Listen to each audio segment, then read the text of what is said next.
saviez, bonjour à tout le monde. C'est un plaisir de revenir à Neuchâtel pour m'occuper de nouveau de médias. Ça commençait à me manquer.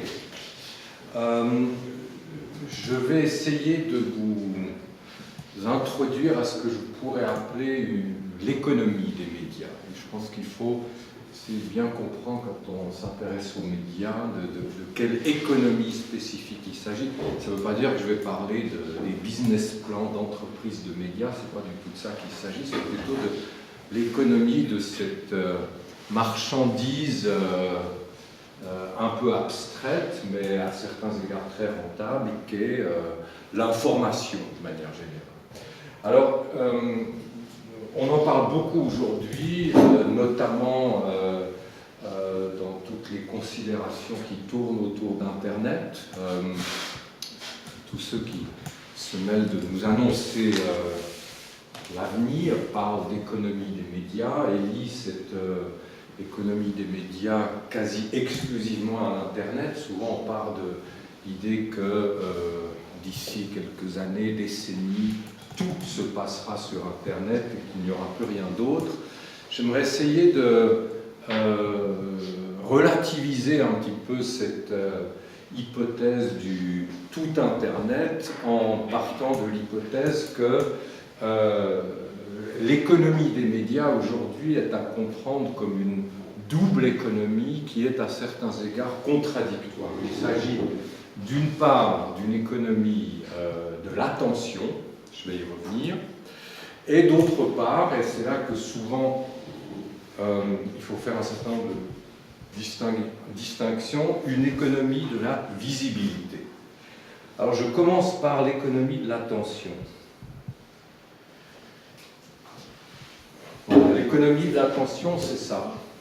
C'est qu'on ne produit plus des infos, des sons, des images pour nécessairement gagner de l'argent immédiatement, mais pour susciter, créer de l'attention, avec bien sûr, dans le processus, à un moment donné, quelqu'un en position tierce qui finira bien par payer pour quelque chose. Mais il ne payera peut-être pas le musicien,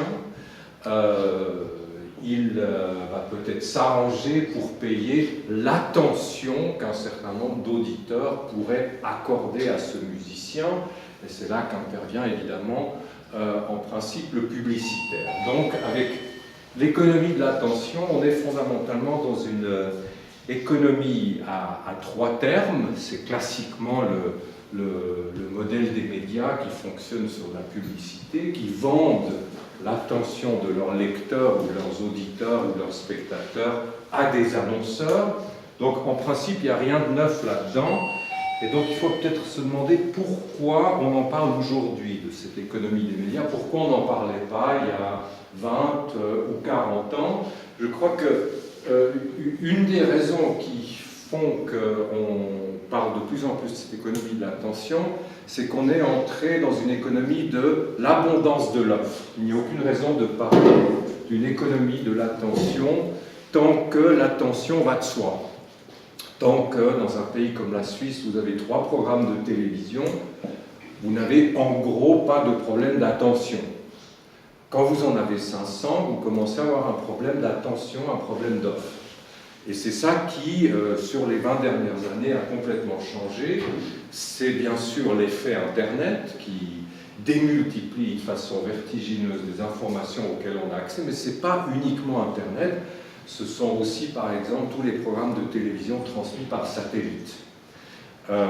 Donc, avec les nouvelles technologies, il y a ce basculement dans une économie de l'inflation de l'offre qui entraîne évidemment comme corollaire la chute de la valeur de l'information elle-même. À partir du moment où le nombre d'informations se multiplie de façon vertigineuse, son prix diminue. Moi, je me souviens très bien, quand je suis parti aux États-Unis en 90, à Genève, j'avais mes 6 programmes de télévision.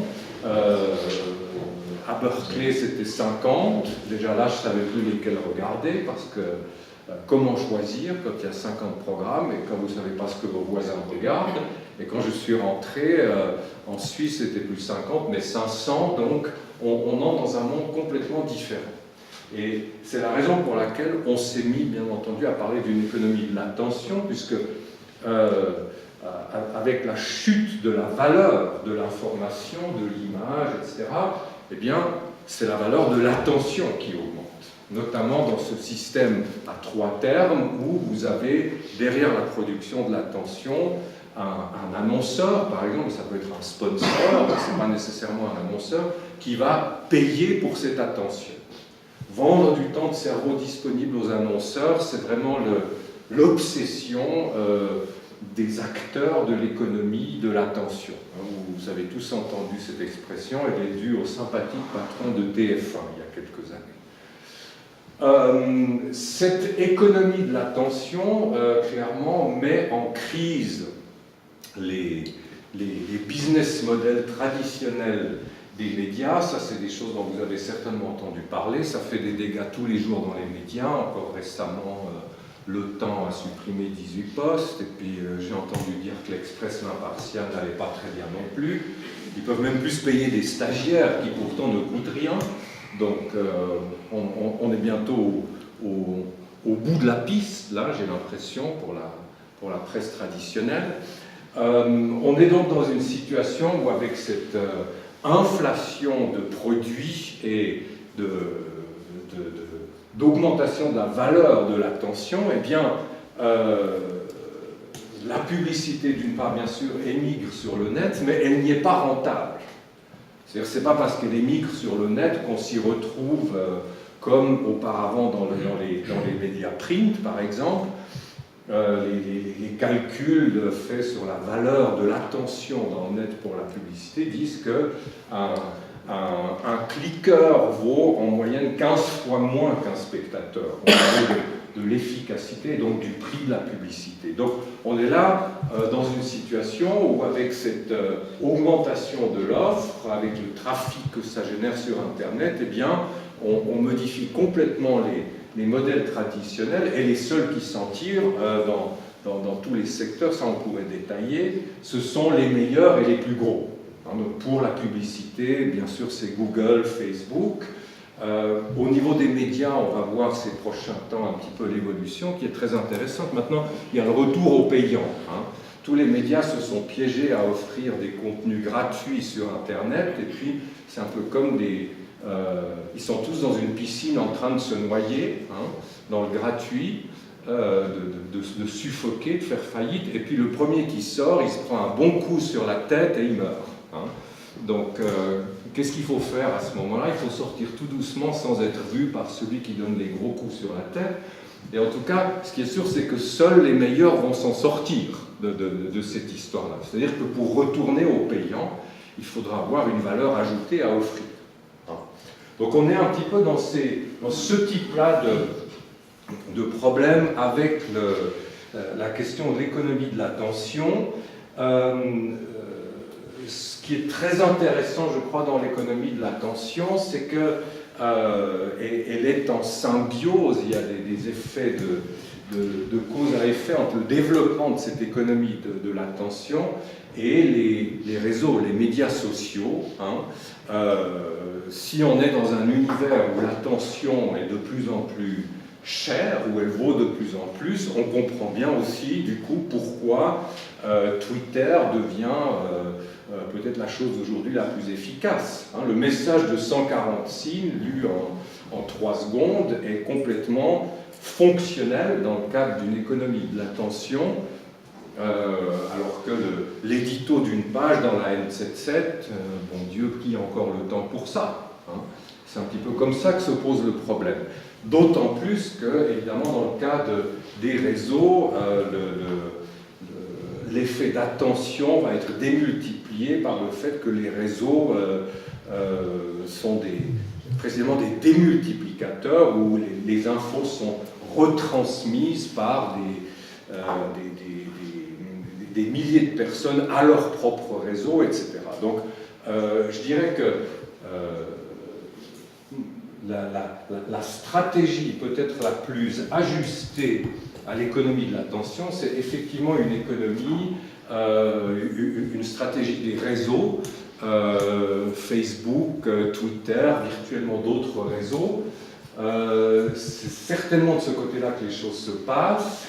Maintenant, il y a évidemment un certain nombre de problèmes à éviter lorsqu'on veut se servir des médias sociaux, lorsque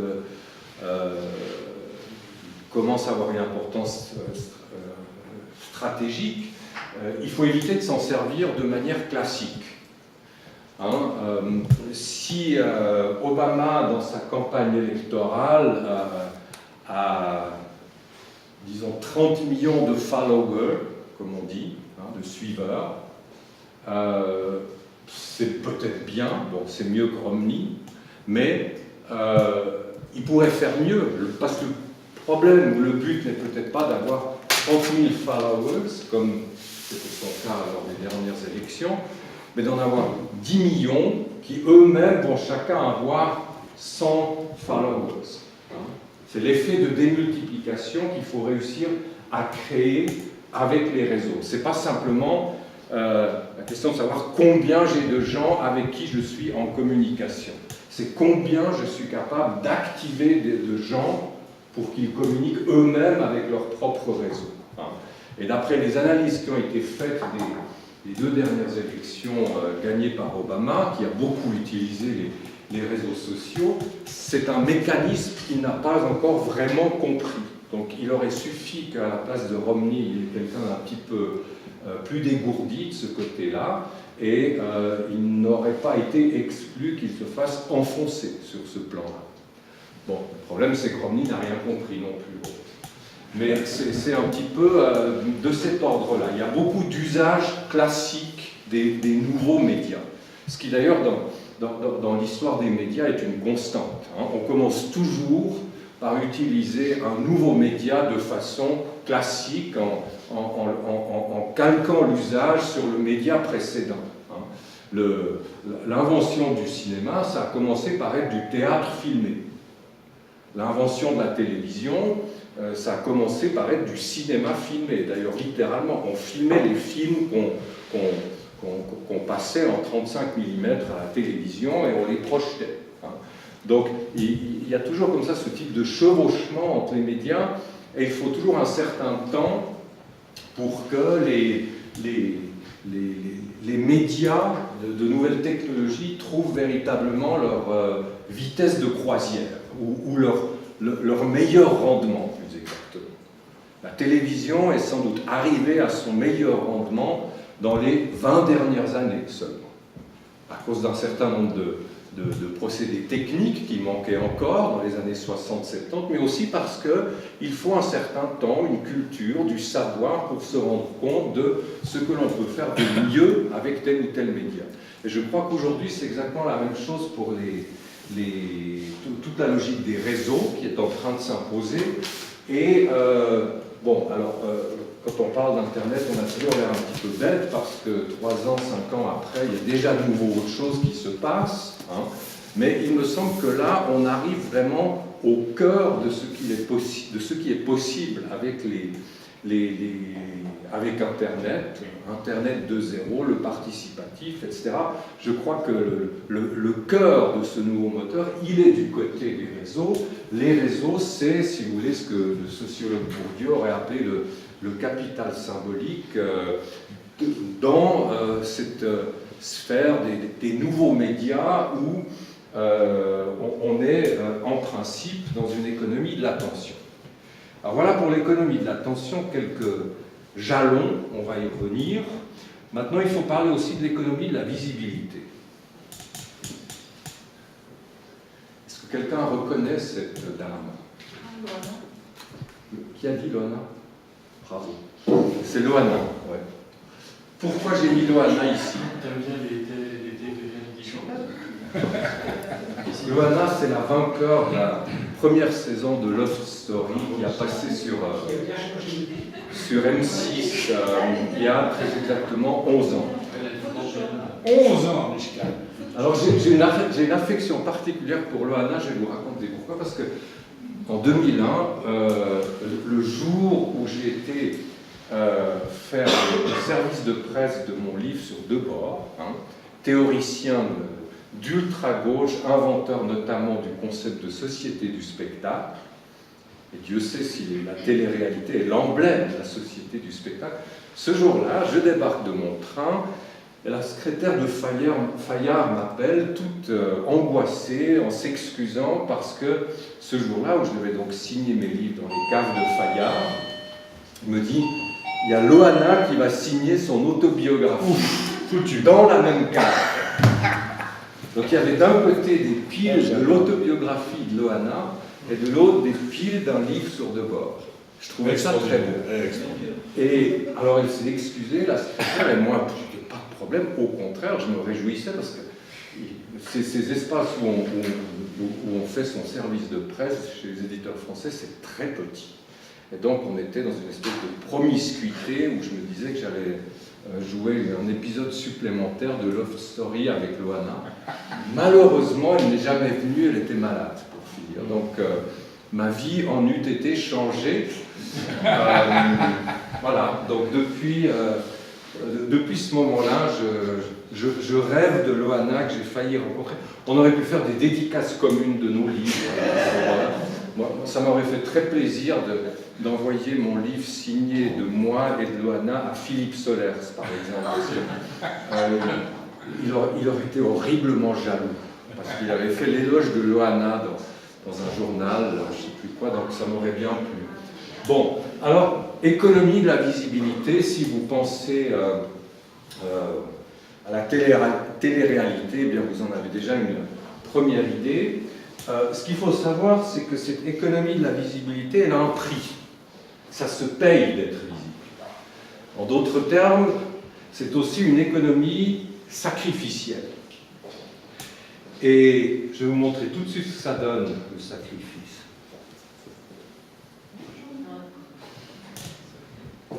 Voilà, c'est Loana encore, au cas où vous ne l'auriez pas reconnu. Non. Ouais. C'est Loana aujourd'hui. Aujourd'hui? Ouais, c'est un petit peu moins glamour. Ah, c'est de ce sacrifice-là que tu parles. C'est un prix. La visibilité chez Loana, ça se paye en dépression, en boulimie, en alcoolisme, et antidépresseurs, reboulimie, realcoolisme, etc. Voilà, ça c'est juste... peut-être que j'ai bien fait de ne pas la rencontrer ce jour-là.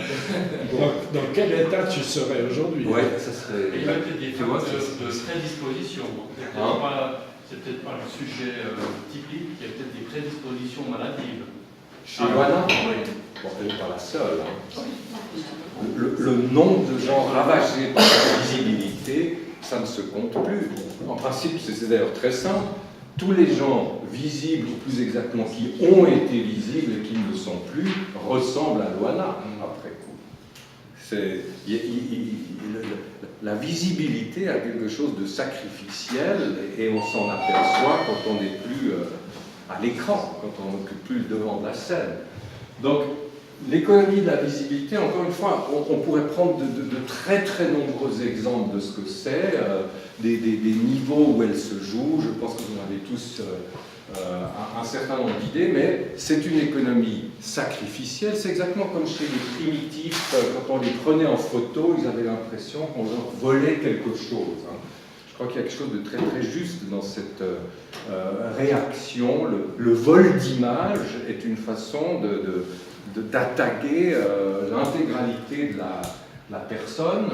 C'est une culture de l'aveu aussi, l'économie de la visibilité, c'est-à-dire qu'en fait, vous avez accès aux plateaux de télévision, aux espaces de visibilité, mais on va toujours vous demander d'avouer quelque chose. On va vous y demander de débiter votre intimité en tranches, d'une manière ou d'une autre. Alors si vous passez, si vous êtes dans le loft, il faudra un petit peu bécoter à gauche et à droite.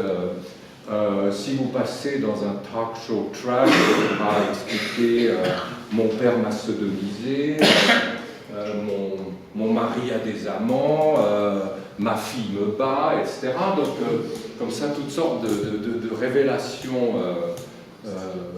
sur la vie intime. Et puis là aussi, sur ce qu'elle a de scandaleux, voire de sacré, venir parler d'inceste dans des talk show trash, c'est parler comme ça un petit peu du dernier tabou, c'est y apparaître comme quelqu'un de maudit, et c'est pour ça que je parle d'économie sacrificielle, c'est pas à prendre à la légère ces choses-là. C'est une culture de la comparution, c'est-à-dire qu'il y a une espèce de situation qui est fondamentalement juridique aussi, si vous pensez aux grandes émissions où Qu'est-ce qu'on rigole, comme chez Ruquier sur France 2 le samedi soir, ou sur d'autres, hein. Qu'est-ce qui se passe dans ces émissions? On invite des gens, et puis ils sont soumis à la question. C'est du genre, est-ce que vous allez tenir le coup? Est-ce que vous allez encaisser cette vanne? Est-ce que vous allez être capable de rire? On les accuse, voire on les insulte, et donc on est dans une espèce de logique du procès pour la simple et bonne raison que cette visibilité, elle doit se payer. On aurait tort de supposer qu'elle est gratuite. Donc si vous voulez passer à la télévision ou dans les autres médias, il faut payer votre personne, hein, fondamentalement. Pensez aussi encore au déroulement ou au point commun de toutes les émissions de télé-réalité. Il y a un point commun qui est, disons, l'emblème même de l'économie de la visibilité, c'est que le but de toutes ces émissions, c'est de rester le plus longtemps possible. Hein, des fois, c'est pour devenir le meilleur chanteur, ou pour, etc. Il y a toutes sortes de modèles, Survival, Koh-Lanta, tout ce que vous voulez, mais le gagnant, c'est celui qui est encore là à la fin, fondamentalement. Donc, le gagnant, c'est celui qui aura engrangé, en fait, le plus de visibilité, puisqu'il est là jusqu'à la fin. Et puis, comment on s'en va d'une émission de télé-réalité? Il y a des gens, soit les spectateurs, soit les acteurs eux-mêmes, qui décident de qui on va exécuter telle et telle semaine. Hein. Dans chaque émission de télé-réalité, il y a un mort chaque semaine. Évidemment, c'est une exécution en principe symbolique, mais le problème est que certains, justement, bon, Loana, ça va encore, mais d'autres ont eu un petit peu plus de peine à s'en remettre. Il y a quand même eu quelques suicides, quand même, hein, parmi les participants à la télé-réalité. Être expulsé de cet espace de visibilité, ça ne fait pas forcément du bien. Donc il y a là aussi quelque chose de sacrificiel, il y a des exécutions symboliques. Je ne sais pas si vous avez vu là les films, maintenant il y en a déjà 3, je crois, qui s'appellent Hunger Games. Est-ce que quelqu'un a vu ça? C'est évidemment une espèce d'allégorie de ce qui est vraiment en jeu dans la télé-réalité. Ça se passe dans un pays imaginaire où chaque province doit livrer chaque année 2 adolescents comme tribus au pouvoir central. Et ces enfants, c'est une vingtaine, une trentaine qui viennent de toutes les provinces, eh bien, ils sont lâchés dans la nature et le vainqueur est celui qui va survivre, mais pour de bon, c'est-à-dire qu'il s'entretue, quoi. Et le dernier à être vivant est le seul à ne pas mourir, en principe, si le jeu se passait comme il se doit. Bon, et puis c'est une culture de l'humiliation, il y a aussi toutes ces trucs de télé-réalité où il faut bouffer des fourmis, des vers de terre, etc. Enfin, toutes sortes de cochonneries. Et puis, indépendamment de ça, l'humiliation, elle peut être beaucoup plus légère, elle peut passer par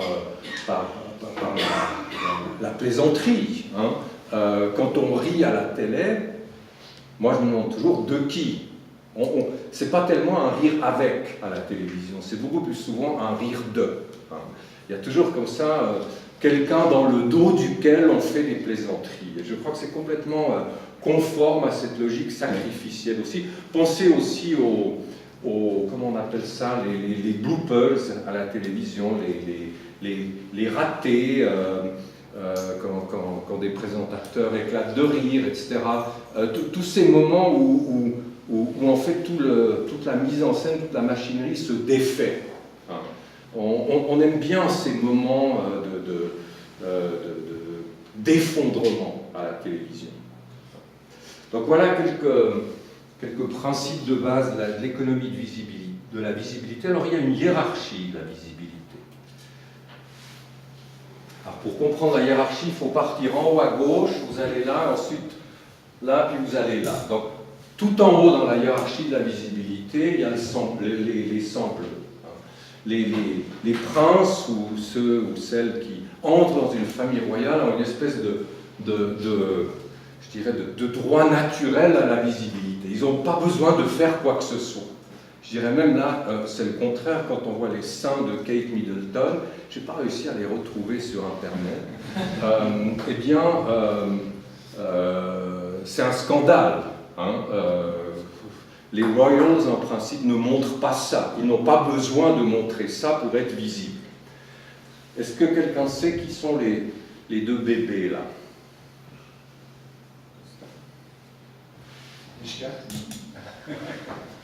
Je les ai trouvés ce matin sur Internet.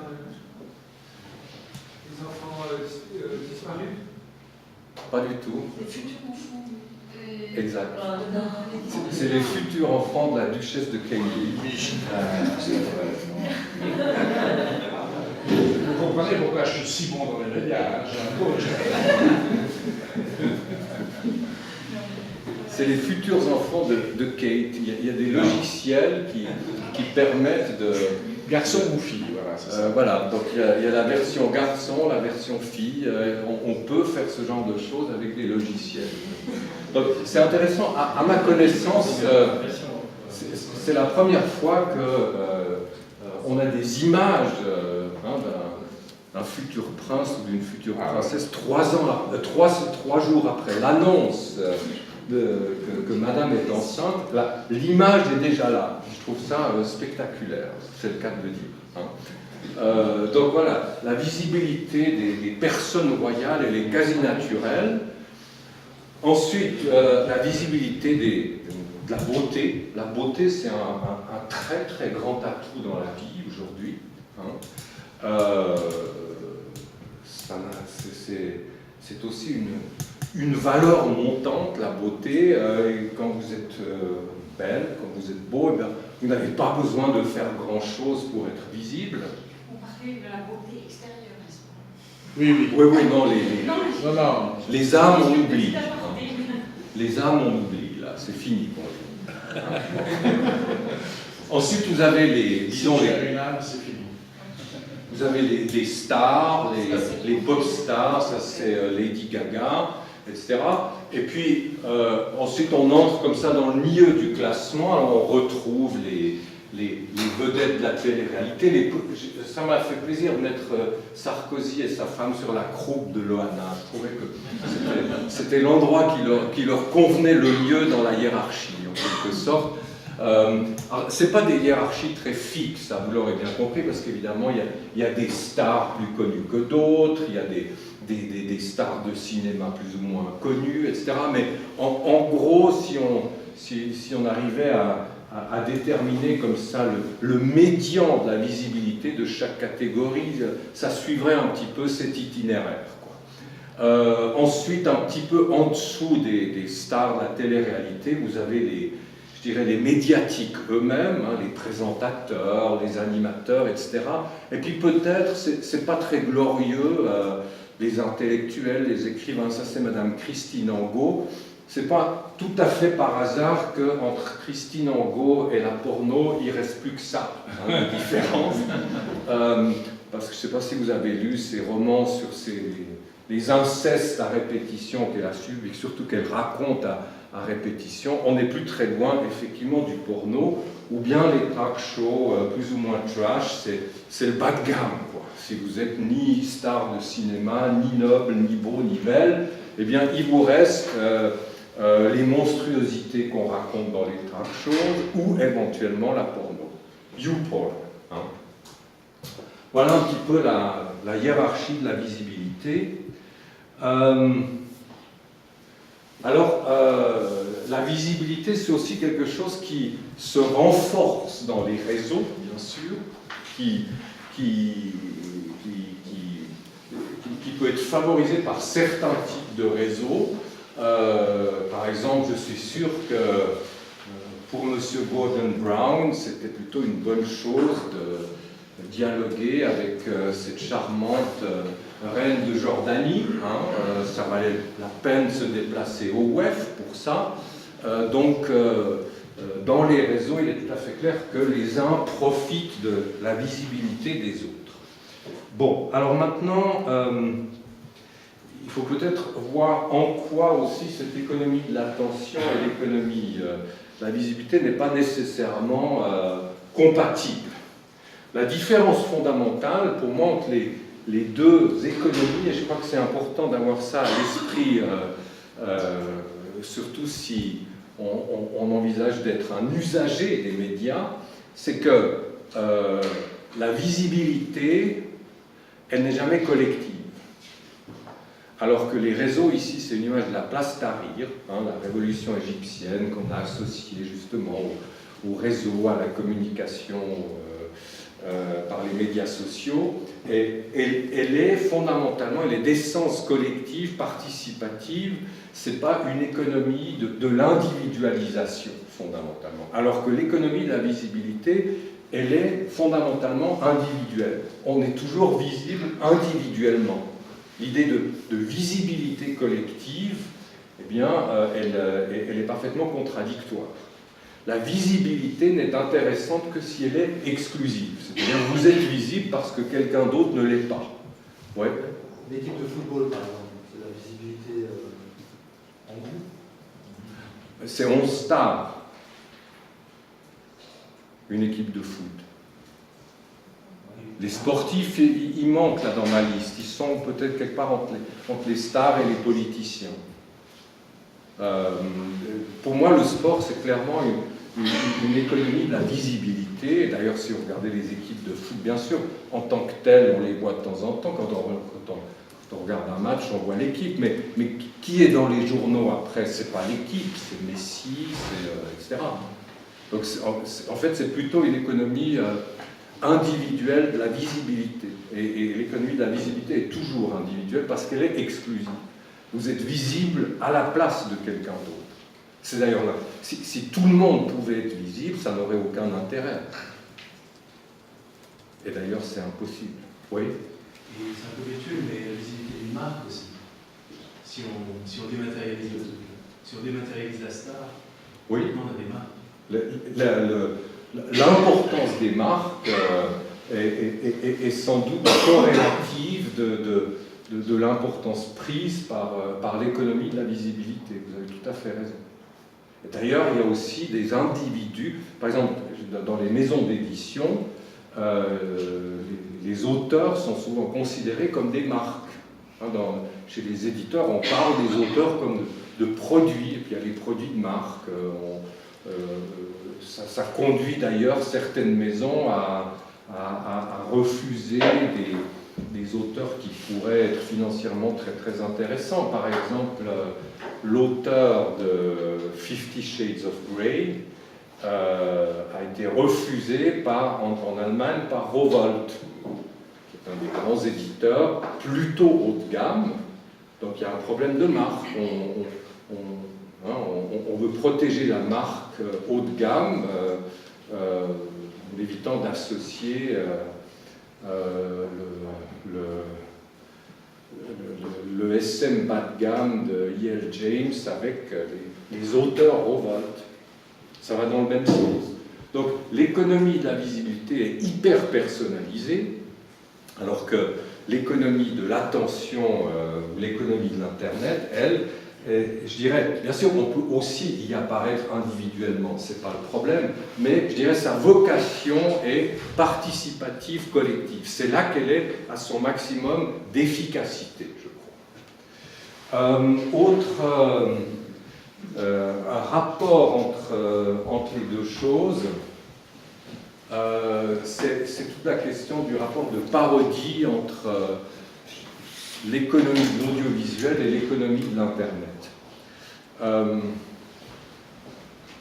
Est-ce que vous voyez ce qu'il y a sur ces images? C'est un sosie, non? Non, oui. Ouais. C'est l'angle sur lequel on voit aussi. C'est Elvis Presley, qui est typiquement l'acteur clé de l'économie de la visibilité. Puis, à droite, c'est un de ces milliers de sosies qu'on trouve sur Internet. C'est ça que j'appelle l'effet de parodie par l'Internet de l'économie de la visibilité. Et c'est une des choses qui me passionne ces temps, parce qu'il y a énormément de choses qui vont dans ce sens sur Internet, par exemple sur YouTube aussi. Si vous regardez sur YouTube, vous mettez comme mot-clé chanteur amateur.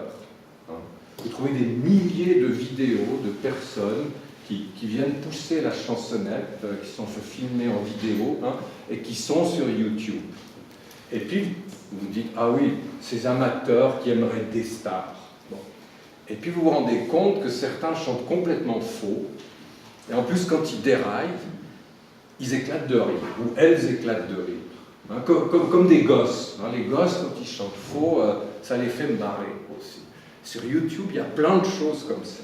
Et donc, ce n'est pas tellement des gens qui mettent une vidéo sur YouTube en se disant « peut-être que je vais devenir une star », c'est juste un effet de parodie. Il y a énormément d'effets de parodie de l'économie de la visibilité sur Internet. C'est un petit peu le même rapport, si vous voulez, qu'au Moyen-Âge entre la culture théologique officielle et puis ce qu'un théoricien russe qui s'appelle Bakhtin a théorisé sous le terme de carnavalesque. Le carnaval, la culture populaire, est une culture de parodie de la culture officielle. Et je crois qu'entre la télévision et Internet, il y a un rapport un peu de cet ordre. C'est-à-dire que la culture Internet ne peut pas régater avec la culture de la visibilité qui est encore dominante et qui est celle des télévisions notamment, mais elle peut en être la parodie. Voilà. Enfin, moi, c'est une hypothèse que je vous propose là-dessus. Il y a d'autres formes de rapports de parodie ou de contradiction entre la visibilité et la culture d'Internet. C'est par exemple la contradiction entre la production de la visibilité dans la conversation entre Gordon Brown et la reine de Jordanie d'une part, et puis vous sortez du WEF et vous avez les féministes qui, pour être habillées, ou plus exactement déshabillées comme ça, le font pour être visibles, c'est clair. Elles sont elles-mêmes dans une stratégie de la visibilité, mais on comprend évidemment tout de suite, quand on met en rapport ces deux images, qu'il ne s'agit pas de la même visibilité, et qu'il y a là aussi, puisqu'elles s'entraînent au WEF, une espèce de critique dans leur façon d'apparaître de la visibilité officielle. Ça, c'était un petit peu mon premier chapitre. Un autre thème auquel j'aimerais qu'on réfléchisse un petit peu ensemble pour ce premier parcours, c'est toute la question de l'autorité et du pouvoir. Qu'est-ce que c'est que l'autorité? Où est l'autorité aujourd'hui? Où est la légitimité sociale? Et puis, un petit peu la question du pouvoir, c'est des questions qu'on confond souvent. Souvent, on ne fait pas la distinction entre autorité et pouvoir. Moi, j'essaie toujours de distinguer autorité et pouvoir. Et pour commencer, je vous propose simplement, après, je peux mettre les choses en place, je vous propose ici 4 figures de l'auteur. C'est des auteurs de livres. De vrais auteurs qui ont signé des livres. Vous avez Marx, vous avez Sartre, vous avez Poivre d'Arvor, et vous avez Madame E.L. James, auteur de 50 Shades of Grey. Alors maintenant, si vous réfléchissez un petit peu à leur statut d'auteur, qu'est-ce qui leur vaut aux uns et aux autres de la reconnaissance? Est-ce que ce sont des auteurs, disons, au même titre? Comment est-ce que vous voyez ça? Ou si vous deviez essayer de trouver des différences entre ce qui fait que ce sont des auteurs, qu'est-ce qu'on pourrait évoquer? Oui. Le point de l'histoire d'abord, pour une figure comme Marx, elle a traversé le temps, et elle a montré par là même qu'elle est solide comme figure, disons, marquante, comme auteur marquant. C'est clair que Poivre d'Arvor, c'est un peu tôt encore. Plus de 4 D, ce sera éteint. s'est passé par le aussi. Voilà. Donc effectivement, Marx, on pourrait dire, il y a le poids de l'histoire, on pourrait dire aussi que c'est le représentant d'une espèce de doctrine, de philosophie qui a traversé les temps, et donc le représentant aussi d'une dogmatique, si vous voulez. Hein, c'est une espèce d'autorité externe que l'on peut invoquer aujourd'hui à l'appui de telle ou telle thèse politique. Hein. Donc, dans mes catégories, ce serait un exemple, si vous voulez, d'autorité externe dans l'ensemble comme ça, des discours socio-culturels qui peuvent être tenus. C'est un petit peu la fonction des auteurs au Moyen-Âge. Les auteurs au Moyen-Âge, ce sont, d'ailleurs c'est le même mot, ce sont des autorités. Hein. Et tous les bons petits moines, les prêtres, etc., répètent ce que disent les autorités exactement de la même manière que dans le monde communiste, on a répété pendant des décennies ce que disait Marx, ou en tout cas ce qu'on croyait que Marx avait dit, mais peu importe. Hein. Ça, c'est un premier type d'autorité. Ensuite, vous avez le modèle Sartre. Ça serait plutôt l'autorité du savoir-faire. C'est l'autorité de l'intellectuel, c'est l'autorité de l'artiste. Hein. Quoi qu'on pense de Sartre. Hein. Il a un style, un savoir-faire, il était capable de penser. Donc c'est ce que j'appellerais une autorité interne. Disons, l'intellectuel typique, tel qu'on l'a connu justement, tel que Sartre en est le représentant, ce serait une pratique du discours qui repose sur cette autorité interne. Poivre d'Arvor, on pourrait la définir comment? Autorité médiatique. Ouais, donc celle du public, en gros. Hein. Autorité de l'audimat, ou si c'est un auteur qui n'apparaît pas à la télévision, l'autorité de l'auteur de best-seller, si vous voulez. C'est un peu du même ordre. Hein. Et puis E.L. James, c'est un cas, on peut aller un petit peu plus loin, bien sûr c'est aussi un énorme best-seller, donc c'est l'autorité du public, mais je ne sais pas si vous avez lu la préhistoire de 50 Shades of Grey. C'est très intéressant parce que c'est un livre qui est issu de ce qu'on appelle la fan fiction. C'est-à-dire que vous avez sur Internet des clubs de fans de tel ou tel roman, série, en l'occurrence c'est Twilight. Hein. La série Twilight, c'est conneries sur des vampires. Il y a une communauté de fans qui écrivent des suites, qui complètent les différents romans, et qui, en l'occurrence, c'est là-dedans que Madame E.L. James, c'est d'ailleurs un pseudonyme, s'est spécialisée, c'est-à-dire qu'elle a écrit elle a bouché, si je puis dire, les trous avec des histoires érotiques. Parce que Twilight, moi j'ai jamais lu, ça a vraiment l'air trop con, je ne suis pas contre les best-sellers, mais là j'ai vraiment pas pu, comme d'ailleurs 50 Shades of Grey, donc il n'y a pas de sexe. Donc Madame E.L. James a rajouté du sexe sur Internet dans le cadre de cette communauté de fans. Et puis peu à peu, hein, vous savez comment ça se passe dans ces communautés, c'est I like, I don't like. Hein. Puis elle a eu beaucoup de likes, et puis elle en a eu tellement de likes que pour finir, un éditeur est venu, il a flairé la bonne affaire, et puis cette fanfiction a été transformée en véritable roman. Donc c'est un stade.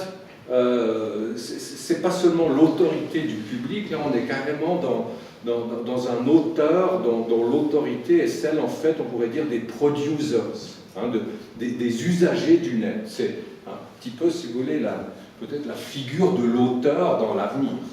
Je n'en sais rien, point d'interrogation. Dans le cadre de livres qui ne sont pas des livres de littérature, c'est tout à fait évident que ce modèle va s'imposer. Hein, il y a 10 ans, un article scientifique qui se respectait devait avoir, ils ont peut-être 20 ans, il devait avoir au moins 3 auteurs. Maintenant, à moins de 10 auteurs, c'est vraiment plus très sérieux. Et puis, vous avez des articles scientifiques qui ont 500 auteurs. Hein. Donc, c'est plus un article, c'est des protocoles de recherche qui s'additionnent, et puis vous avez 100 laboratoires qui se partagent les tâches, et puis chacun il va de sa manipulation, de son expérience, et puis vous ajoutez ça, et à la fin vous avez 500 labos qui signent. C'est ça, disons, la tendance. Hein. Et donc c'est là encore une forme nouvelle d'autorité. Alors, j'insiste un peu sur ces problèmes d'autorité parce que, pour mieux les distinguer de la question du pouvoir. Parce que quand on parle médias, on parle souvent du pouvoir des médias, etc. Et je crois que c'est une première distinction qu'il faut avoir en tête, c'est la distinction justement entre autorité et pouvoir. L'autorité, je viens d'essayer de montrer avec l'exemple de ces 4 formes d'auteur, c'est un problème de légitimité, de reconnaissance. Un auteur, quelqu'un qui a de l'autorité n'a pas forcément du pouvoir. Un professeur, par exemple, n'a pas de pouvoir si ce n'est interne. Moi, mon pouvoir de prof consiste à mettre, si ça m'amuse, de mauvaises notes à des étudiants, ou quand je suis dans une commission de nomination, d'envoyer dinguer quelqu'un, ou au contraire de favoriser quelqu'un. Donc j'ai un pouvoir à régime interne, j'en ai pas beaucoup, pour ne pas dire pas du tout, à régime externe. Je ne peux rien imposer à quelqu'un sous prétexte que j'ai une autorité de professeur en dehors de mon petit monde. Le pouvoir, c'est un problème de force, c'est une capacité d'imposer quelque chose à quelqu'un. Donc, quand on parle d'influence, quand on parle aussi bien sûr du contrôle de la production, de l'information, on est du côté d'une problématique du pouvoir. C'est pas pour rien qu'on parle du net justement comme d'un média qui servirait le empowerment des gens, qui servirait à leur donner plus de pouvoir que ce qu'ils ont jusqu'à présent. Là, vous êtes dans une problématique du pouvoir, et le pouvoir ne suppose pas forcément de l'autorité. Un dictateur a du pouvoir, il n'a pas d'autorité ou de légitimité, par définition, je dirais.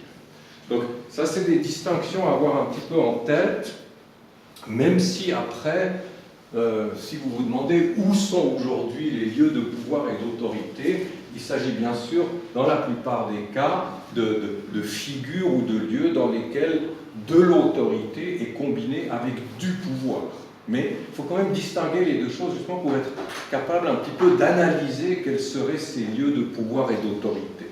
Alors, vous avez quelques images aussi pour symboliser ces lieux de pouvoir et d'autorité. Alors, l'intellectuel, il louche un peu, comme toujours, et c'est peut-être une autorité du passé, donc on va le mettre en noir-blanc. Ensuite, l'autorité des médias eux-mêmes. Oprah Winfrey, c'est la femme noire la plus riche des États-Unis, avec son talk show. C'est devenu quelqu'un d'immensément influent. Et s'il est choisi ici comme lieu de pouvoir et d'autorité, c'est que ça a été quelqu'un qui est devenu très très visible dans la première campagne d'Obama.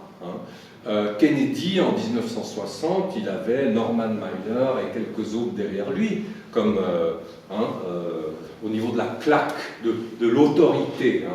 Ce n'étaient pas des animateurs de talk show en 1960. Obama, il a Oprah Winfrey derrière lui. Et Oprah Winfrey est la personne qui fait vendre le plus de livres aux États-Unis.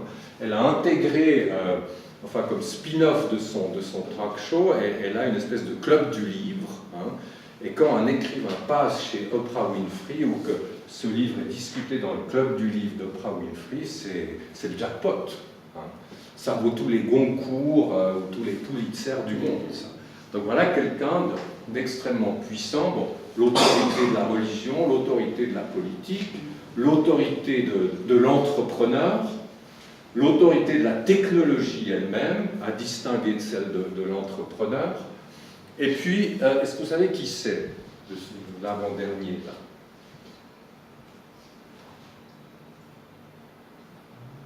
Bon, c'est pas grave, j'ai déjà oublié son nom aussi. C'est le dernier prix Nobel de physique.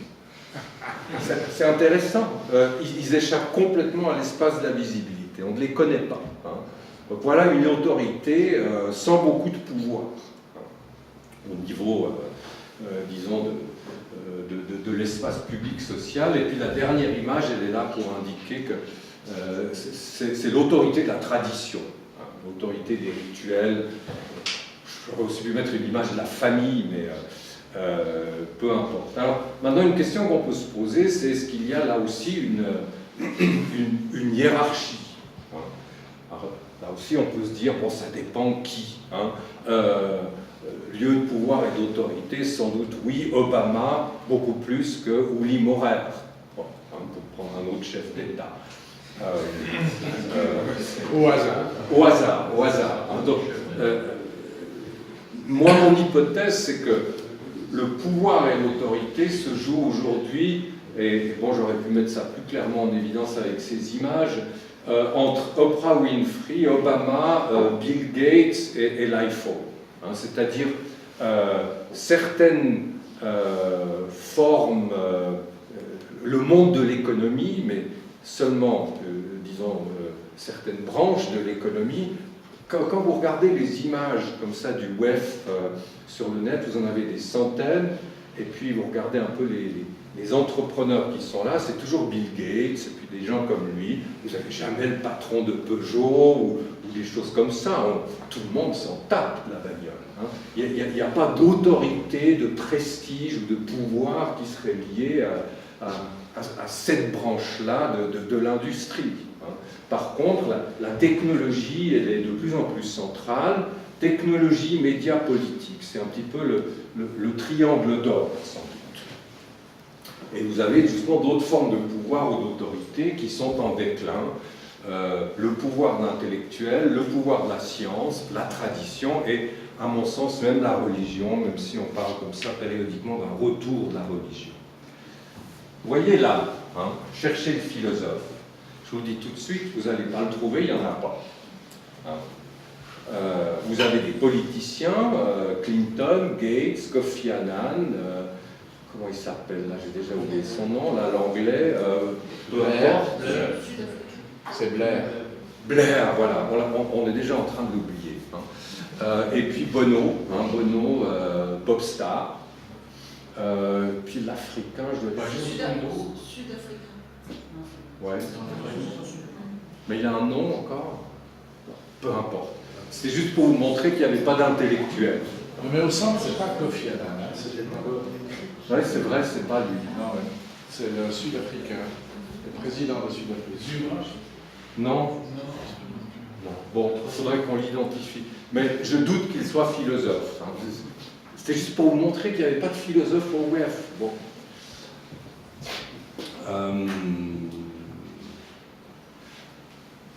Bon, alors maintenant, le pouvoir des médias. Je vais essayer de terminer là-dessus. Pouvoir des médias. Alors, il y a plusieurs perspectives ou plusieurs façons possibles d'analyser le pouvoir des médias. Il y a, je dirais, la question du pouvoir d'influence des médias. Alors, c'est bien sûr le rôle que les politiciens assignent aux médias. Les politiciens perçoivent les médias comme un moyen d'influence. Influence quand on est en démocratie, comme Obama, et puis propagande quand on est en régime non démocratique. Bon, ça c'est la première façon de concevoir le pouvoir comme pouvoir d'influence. Ensuite, ça peut être un pouvoir qui consiste simplement à choquer, provoquer des émotions. Hein. C'est l'image qui est au milieu. C'est la guerre civile au Congo. C'est une image qui a une influence, qui peut mobiliser des émotions, voire conduire à des actions, des passages à l'acte. Donc, avec l'ensemble de ces problèmes-là, on est dans une problématique de l'influence. C'est évidemment ce qui se passe avec la publicité, c'est l'image de la BMW à droite, et puis il y a bien sûr ensuite, si on entrait un petit peu plus dans les détails, l'influence qui est d'autant plus forte qu'elle est indirecte, c'est l'image de Che Guevara avec le signe Mercedes, donc c'est évidemment un montage, hein. Là on entre dans le domaine comme ça de l'influence indirecte, on sait très bien le rôle que ça joue justement dans la publicité, et puis il faut aussi mettre sur le compte de ce pouvoir d'influence, par exemple, le pouvoir de mobilisation justement des médias sociaux qui conduisent à la révolution égyptienne, c'est de nouveau l'image de la place Tahrir. Donc ça c'est une première façon de concevoir le pouvoir des médias. Ensuite il y a une deuxième façon qui est souvent évoqué par les théoriciens des médias, c'est le pouvoir de divertissement des médias. Et le mot français de divertissement est sans doute le meilleur. C'est meilleur que le entertainment anglais ou le Unterhaltung allemand, parce qu'il y a vraiment l'idée on divertit un cours d'eau. Hein, on détourne les gens de ce sur quoi ils devraient porter leur regard. Donc le divertissement, c'est l'ensemble justement des procédés par lesquels, disent les théoriciens surtout d'obédience marxiste, la société du spectacle, comme ça, entretient les gens dans l'illusion du bonheur, les fait rire plutôt que de leur faire voir la réalité sociale, etc. Donc c'est la politique spectacle, c'est Obama chez Jay Leno, c'est les spectacles, c'est le nouveau Oprah Winfrey qui est devenu une espèce de figure nationale, c'est l'abrutissement par le sport, et puis c'est au niveau de l'information, c'est la stratégie du direct, hein, l'image en direct, il y aurait beaucoup de choses à en dire. Ça, c'est une image de Bagdad lors de l'invasion américaine. Hein, chaque fois qu'il y a ces événements, comme on les appelle, eh bien, vous avez en boucle des images qui ne veulent strictement rien dire, hein, qui sont nulles, sont toujours les mêmes, on ne voit rien, on ne comprend rien, mais on les voit un jour entier. Et puis on est content parce que c'est du direct. Hein, et que c'est comme si on y était. Tout ça, on pourrait l'analyser comme des stratégies de divertissement par rapport à une espèce d'obligation des médias de dire la vérité. Et leur pouvoir serait par conséquent ce pouvoir de divertissement, de dissimulation. Autre conception ou approche de la question du pouvoir, c'est la question de la production. L'invention de l'imprimerie par Gutenberg en 1450 a été un formidable moment de transfert du pouvoir idéologique, du pouvoir de contrôle social de l'Église aux gens. L'humanisme, c'est un empowerment fondamentalement, suivi très rapidement d'ailleurs par une mise en acte politique qui est le protestantisme. Ce sont deux mouvements complètement contemporains. Luther, 100 ans plus tôt, on l'aurait brûlé comme un vulgaire hérétique. Là, c'était trop tard, ces thèses étaient imprimées, multipliées, des centaines de personnes au courant. Trop tard. Hein. Changement de pouvoir. Si les protestants et les catholiques se sont gaiement entretués pendant 100 ans, c'est tout simplement une lutte de pouvoir. À partir du moment où vous avez accès à Dieu par la Bible, hein, imprimée, disponible, bon, pas encore tout à fait pour chacun, mais on s'en approche, c'est bien, toute l'institution catholique s'effondre. Bon. Donc voilà un formidable moment de shift dans le pouvoir de produire l'information. Au milieu, je vous ai mis une image de relais radio. L'idée était qu'il fallait montrer que c'est des trucs complexes, les relais. Hein, c'est beaucoup plus compliqué de construire une antenne radio que de travailler avec un notebook. Donc, la radio, c'est typiquement des infrastructures d'État. Il y a une très très longue histoire de la complicité entre les médias audiovisuels et les États, en tout cas en Europe. Il faudrait voir l'histoire différente de la radio aux États-Unis, par exemple, où la radio a été d'emblée privée. Toutes ces compagnies dont on a aujourd'hui les noms, CBS, NBC, puis il y avait encore RCA, c'était des compagnies de radio au départ. Et la radio a été d'emblée privée aux États-Unis, et c'est dans le cadre de la radio privée américaine qu'ont été inventées les soap operas, par exemple. C'était des histoires pour les ménagères qui restaient à la maison, qui étaient en train de savonner leur linge. C'est pour ça qu'on les appelait les soap operas. C'est pour ça qu'on a inventé le jazz, parce que les musiciens classiques se protégeaient contre la diffusion à la radio. Piratage à l'époque était légèrement plus dur, mais ça a rendu les Américains très inventifs. Ils ont inventé le jazz. C'était une bonne idée. Donc des choses comme ça qui nous semblent aller de soi, se sont imposés dans un contexte très précis de privatisation des radios qui n'a jamais eu lieu sous la même forme en Europe. En Europe, en France, en Allemagne, les radios ont été confisquées par les États. C'est ce qui fait qu'en Allemagne, en 1920, vous avez une radio d'État avec, je crois, 6 programmes régionaux. C'est une aubaine pour M. Hitler 10 ans plus tard. Rien n'est plus simple que de s'approprier cette structure-là. Et puis, aujourd'hui, l'Internet, le participatif, les blogs, les réseaux sociaux, c'est sans doute un nouveau moment de fantastique empowerment des gens, une redistribution des cartes au niveau de qui a le pouvoir de produire de l'information, du sens. Quatrième perspective sur les médias, c'est citation de Medium is the Message, c'est une citation de McLuhan, théoricien des médias des années 50-60. C'est une chose qui me semble très très importante et qui, à mon avis, est trop peu soulignée, c'est la dimension réflexive des médias. Vous avez là une image du tremblement de terre de Haïti. Pendant le tremblement de terre de Haïti, je regardais CNN sur le tremblement de terre, c'était breaking news en permanence, bien sûr, et on ne voyait rien, c'est-à-dire on voyait ça, et puis même pas, c'était plus loin, il n'y avait rien à voir, mais CNN expliquait toutes les 5 minutes, je n'exagère pas, les images que vous voyez, eh bien, vous les devez à notre nouveau satellite numérique. Et donc, on se disait, quelle chance ils ont, s'il n'y avait pas eu ce tremblement de terre, on n'aurait pas su que CNN avait un nouveau satellite numérique. Heureusement qu'il y a eu le tremblement de terre, ça fait bien à CNN. C'est typiquement un de ces exemples où on a l'impression que chaque fois qu'il y a un événement, le média qui va couvrir l'événement se célèbre en fait lui-même.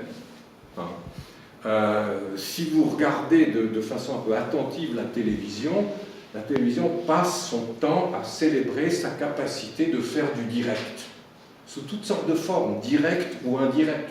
Quand il y a un événement, on est sur place, le micro, etc. Même si ça ne marche pas. Même si ça ne marche pas, même s'il n'y a rien à voir.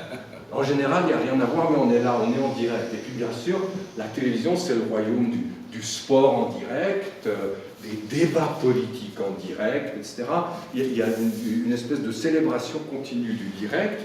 Du côté des réseaux, on va moins célébrer le direct que le participatif. Là aussi, j'imagine que vous avez vu ça pendant les révolutions arabes. On a parlé autant des révolutions et des arabes que des médias sociaux. Il y en avait pour Twitter et Facebook.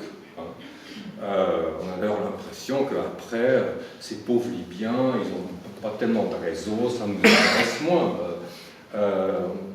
La visibilité de ces révolutions semble être souvent un petit peu fonction de la place que ces peuples peuvent donner aux nouvelles technologies. On en parlera d'autant plus que ce n'est pas seulement les Égyptiens ou les Tunisiens qui nous intéressent, mais aussi les réseaux. Vive les réseaux. C'est un petit peu ça la conclusion. Et c'est pour ça aussi que j'ai mis cette image de CNN en miroir d'elle-même, c'est cette dimension réflexive. Dans cette image, CNN ne fait que parler de CNN. Et en fait, tous les médias font ça, tout le temps. Dernière perspective sur le pouvoir, c'est la hiérarchie des médias. Alors, il y a une espèce d'histoire des médias qu'on pourrait faire. L'idée, c'est que dans chaque sphère, dans chaque médiasphère, le terme vient de Régis Debray, vous avez des médias dominants, ou un média dominant. Et puis, autour de ce média dominant, s'organisent tous les autres. Alors, logosphère, ça correspond à l'invention de l'écriture. En fait, pendant la logosphère, de moins 3000 à l'invention de l'imprimerie, le média dominant, ce n'est pas l'écriture, c'est la parole. C'est pour ça que Debray parle de logosphère. Et tout va s'articuler autour de la parole. Et l'écrit, de manière générale, bon après il faut nuancer, c'est quand même 4500 ans d'histoire, l'écrit n'est que le support de la parole dans cette logosphère. Hein. Donc typiquement, l'homme de pouvoir dans la logosphère, c'est le prêtre qui vocifère du haut de la chair. Les gens ne savent pas lire. Les livres sont hors de prix, c'est des manuscrits. Il y a 0,1% de la population qui y a accès. Donc le pouvoir, il passe par le logos. Et puis vous avez les petits malins, les inventeurs du monothéisme, ils viennent là avec leur rouleau de papyrus sous les bras, ils disent, nous on a la parole de Dieu, hein, on l'a dans notre petite cassette, là, notre petite Torah, et ben on va vous la raconter maintenant. Et après ils sont doublés par les chrétiens qui profitent du passage au codex, petit livre de poche, les codex par rapport au papyrus, et qui vont aller évangéliser le monde entier avec leurs petites histoires sous le bras. Nous, on a lu ça, c'est Dieu qui nous a dit, là, dans notre petit livre de poche. On va vous raconter tout ça. C'est comme ça que ça fonctionne, la logosphère. La graphosphère, c'est des humanistes, Jean-Paul Sartre, en passant bien sûr par la réforme, les cultures nationales, etc. Les Lumières, c'est l'autorité du livre, de la raison, du débat démocratique écrit, etc., relayé dans les années 60-70 par la vidéosphère, c'est-à-dire une époque où c'est la télévision qui va devenir dominante. Premier débat politique à la télévision aux États-Unis, c'est Kennedy-Nixon en 60.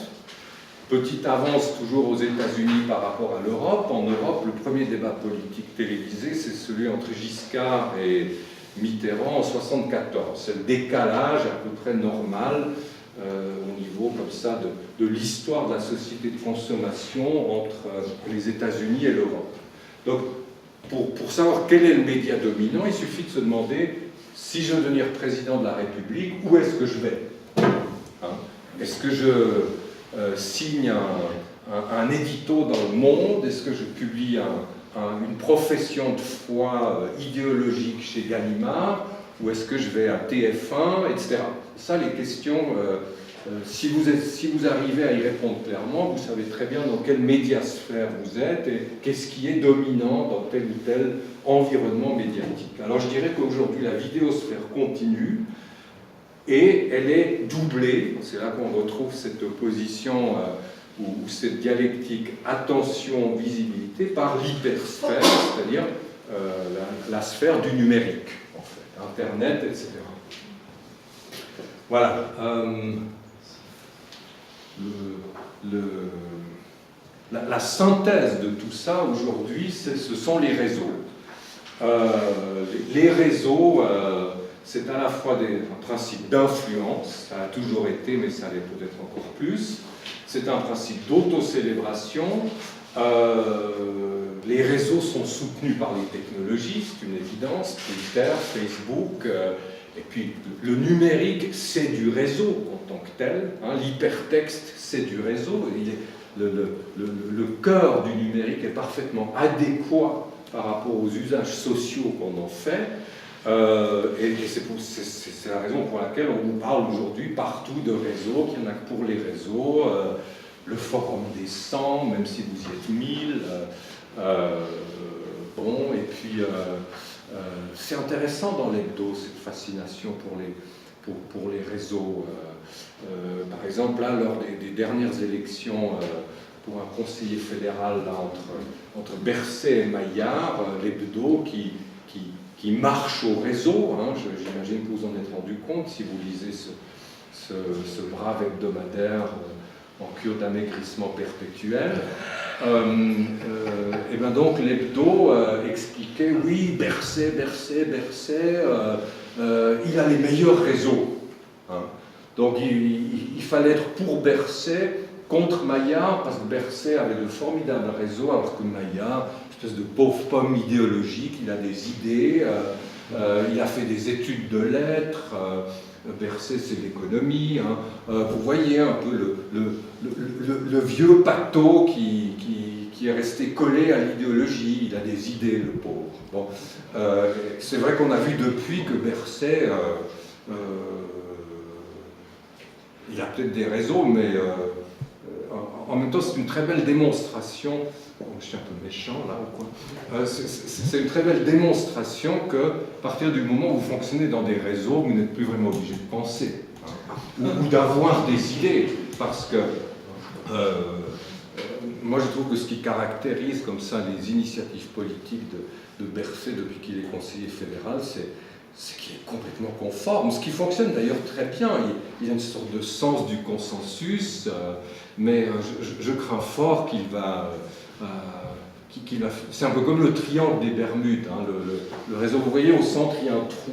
Hein, et à force de se rapprocher du consensus et du consensuel et du conforme, on finit par disparaître dans le réseau. Hein.